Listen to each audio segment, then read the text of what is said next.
It's the early evening, or the late evening, or the early morning, not sure which, of Thursday, October 31st, 1940.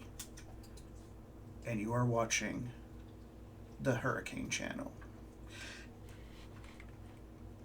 So, welcome back, everyone. This is Abyssal Tech, and this is Ground of Aces. So, we're still in early access, but we've had a few more small updates here. One of the nicer ones is when you have the angry Germans with their Luftwaffles show up. It's not immediately you have less than 5 seconds of game time to run out to your anti-aircraft guns before, oh my god, it's the Krauts. Nope, it actually gives you a couple hours of alert time. In fact, it gives you so much time you have to manage it. Ooh, heavy fighter interception. Okay. Oh man, this is a bit chunky.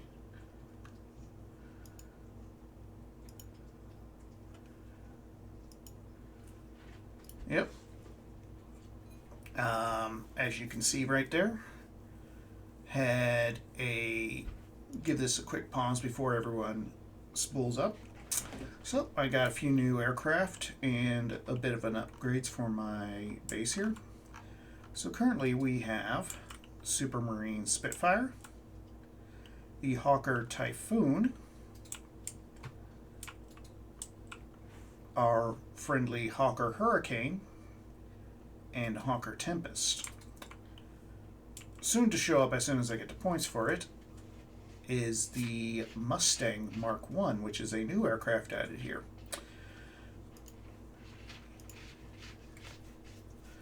So this is basically your P-51 early model, not quite the Mark A even. So very early model Allison engine. It says 8 machine guns. I think that's an inaccuracy right there. The Mark 1 that I've seen that it carried 4 303s and 2 50 cals. I have not seen anything that says it ever carried 8 machine guns. But if it was carrying 8 guns in this configuration, I'd imagine it would be British 303s. Just because that's kind of the thing of the time. So, we also have our friend, the Hawker Hurricane. So this guy here, I talked about him on an earlier stream. But while the Spitfire was even rightfully so, was the shining star of the Battle of Britain, the Hurricane was the solid backbone that really stuck it to the Luftwaffe.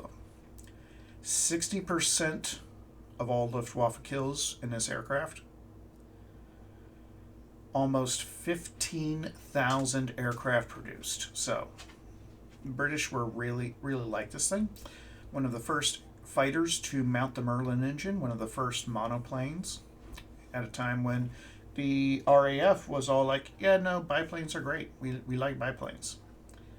Hawker's like, well, how about this monoplane? Then we have a Hawker Typhoon. Decent aircraft. Suffered from some pretty severe high altitude performance issues. Like, it's only got a ceiling of about 10,000 meters. Not too great. However, as the war went on, it basically became very popular as a ground attack aircraft, similar to the American P-47 Thunderbolt. So, with 4 20mm Hispano cannons and various bomb and rocket configurations, it was a very decent multi-role fighter. So, the other aircraft I have, actually on my field, is the Hawker Tempest. So, one thing is, this aircraft should not be on my airfield in 1940. This aircraft is mainly entered service in 1944. So, yeah.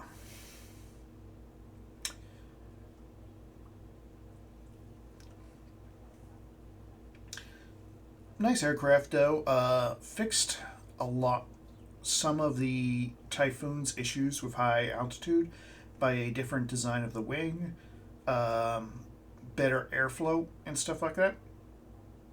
Still a great low to medium altitude aircraft. So, real quick, Typhoon's speed 652, Hurricane 545. Let's go with the Mustang 614. So, Mustang was known for being a fast aircraft.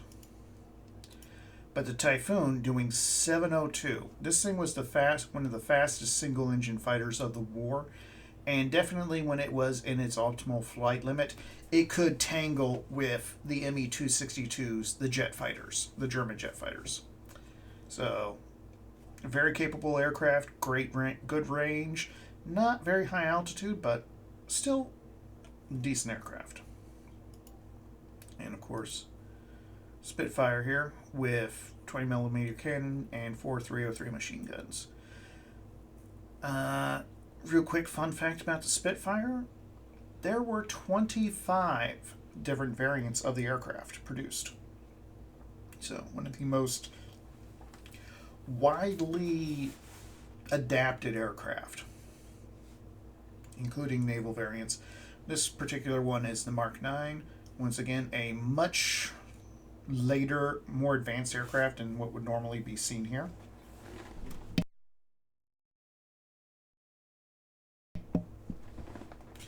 So, yeah, very good aircraft. Decent, great reputation, earned it. So, anyway, as I go through here, I'm reminded that I need more combat aircraft. So, as I kind of get some points knocked out, I'm going to get a few more aircraft, swap out these bow fighters, which have never let me down yet. So I'm a little loath to do that. But I need actual bombers. So the Blenheim by the Bristol Corporation. Yeah, this guy's going to be it. So, like a lot of early war bombers, twin engine, radials, only a single twin machine gun turret. So, what is that? Is that twin? Is that a double or a single? Might be a single. So, very interwar and early war bombers. You see this a lot. They are very lightly protected. The B-17 was nicknamed the Flying Fortress because not of how many machine guns it mounted. It wasn't particularly super effective with it. It was just super effective compared to all of the other bombers of the period. It was just that much better than everyone.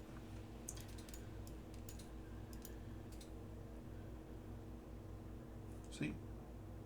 11 machine guns. All of them 50 cals.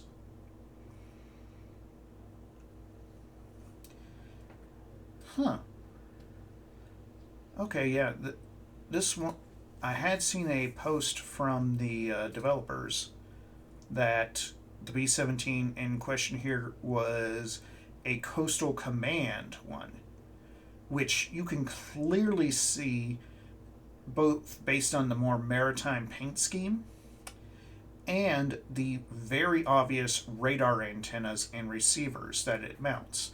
This thing wasn't going to be flying over Germany. This thing was going to be hunting U-boats. Something that a lot of these four-engine aircraft were very good at.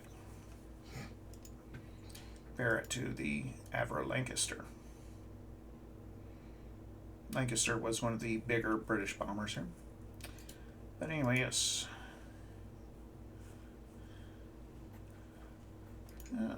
You're a little banged up here. You're not smoking yet, but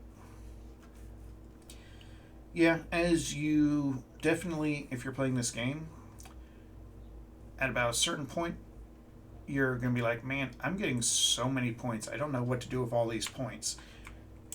What you better be doing with all those points is getting yourself more ground crew and better aircraft. Because my Gladiator here, he is getting next to useless. So other little changes to my base. I have more fuel tanks. I haven't actually seen them replenish any fuel yet. I think you might have to fully deplete first. We'll see what happens there. I got myself a little armory, all in brick, with probably need to do the floors too. But I got some bombs, some ammunition.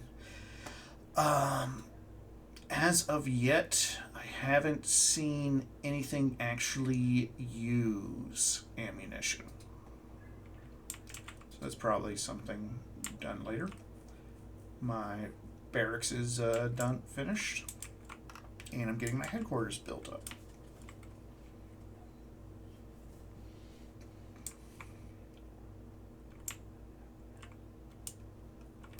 So one thing to note when you're setting up your AA, probably about between 2 and 4 guns is ideal. But now it gives you a dash circle there when you select it that tells you its coverage. Anything outside of that coverage is likely going to get hit if it's important. As you can see from the difference in the floor here and here, I've had angry Germans visit their displeasure upon me in both those areas. So all other attacks have tried to hit in this area and have been successfully foiled. Go Bofors. Would love to go back in time and buy stock in that company.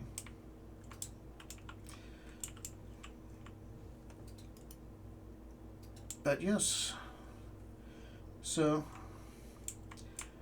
one thing I would say, more and more, not only do I wish that from my last stream, that these taxiways provided bonuses to aircraft speed moving on them, but you can also increase speed of ground crew, or even better, can I have a motor pool, please?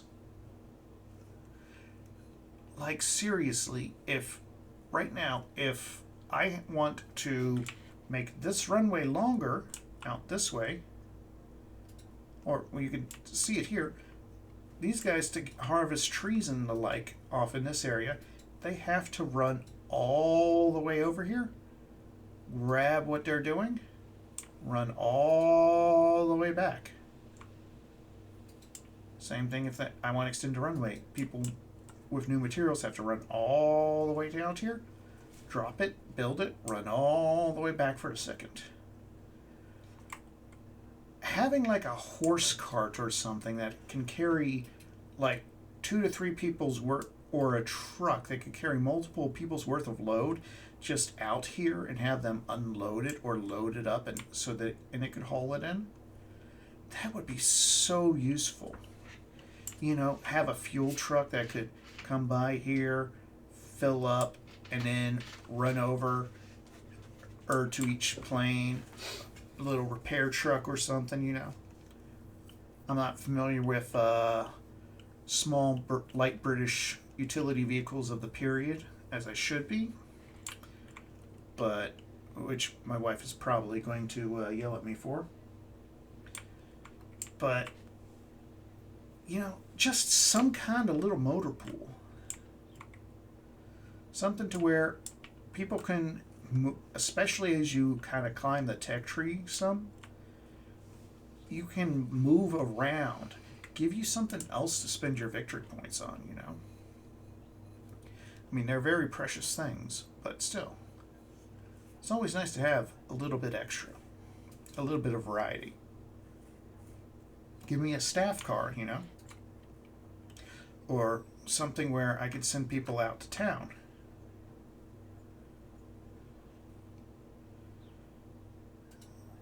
And get rid of these weird little. If you show me something like this and I mouse over it, I should be able to see exactly what's going on with that.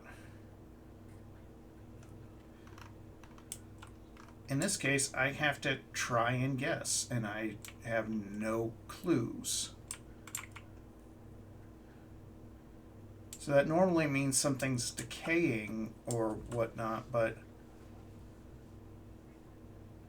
I can't see it. I have no idea what it is. Something's broken, I don't know how to fix it. Or even if it needs to fix. So, yes, a little bit better tool tips when you mouse over something would be nice for this game. Some kind of ground vehicle, like Willie's Jeeps. Oh no. Oh no, no, no. That's bad.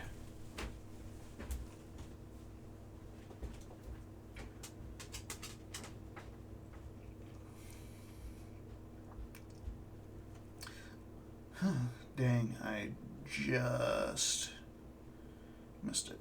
So that's another thing that I've kind of, you can kind of pick up on.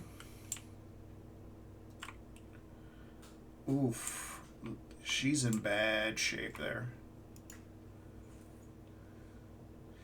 Oh yeah, oh.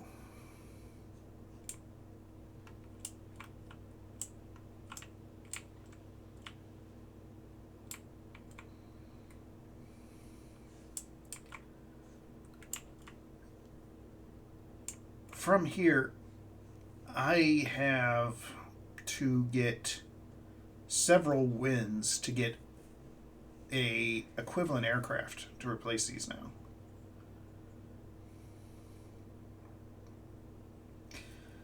I have at this point no way to get victory points that I know of other than, well, victories.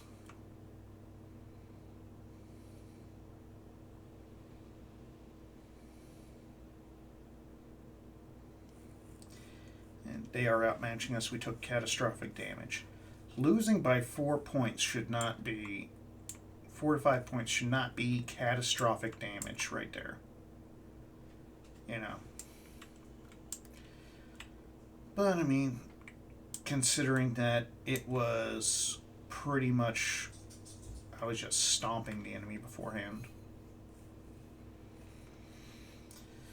Well, you know, you win some, you lose some.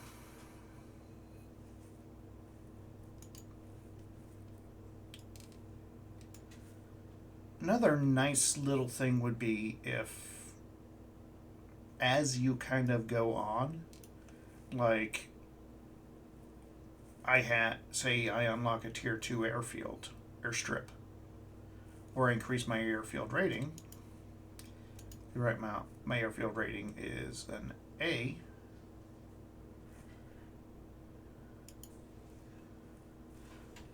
Aircraft prices drop. So by like this point in the war, gladiators should be kind of completely useless and phased out, and hurricanes should be my cheap multi-purpose fighter, just, you know, do everything fighter. But it's like, do I want to wait to order another one, or see if I can knock a few more missions out and get a Mustang?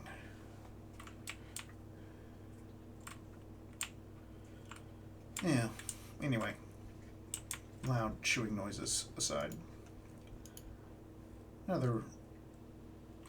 Well, the RAF was very happy with the Mustang as they first saw it through Lend-Lease. They had a few suggestions. One thing most guys will notice is the canopy is fared into the back of the fuselage right there. Whereas in a lot of later model Mustangs, they had a very significant bubble canopy. You didn't have this very faceted look. So that was one thing that came out. Replacing the Allison with first a Merlin engine and then an Allison licensed version of the Merlin engine. Was also one. So performance for this is about the lowest performance version of the aircraft that ever saw combat. Yeah, very nice plane. Most people liked it. Be interesting to see if any of the naval fighters that we get Eva Britain will make it into this game.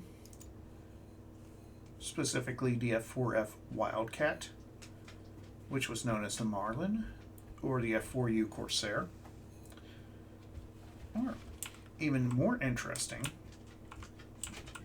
as I actually recently found a model kit of it, a British RN version of the Hellcat. So, anyway, an awful lot of aircraft actually saw service during the Battle of Britain. So, while they have a pretty good variety here, they could easily make this tech tree twice as large.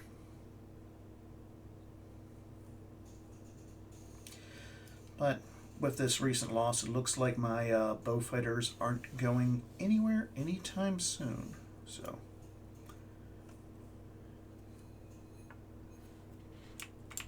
as both Thursday and October start to go for a close, draw to a close, it appears the war is far from won. Thank you for listening to my aviation rambles. This has been Abyssal Tech with Ground of Aces, signing off.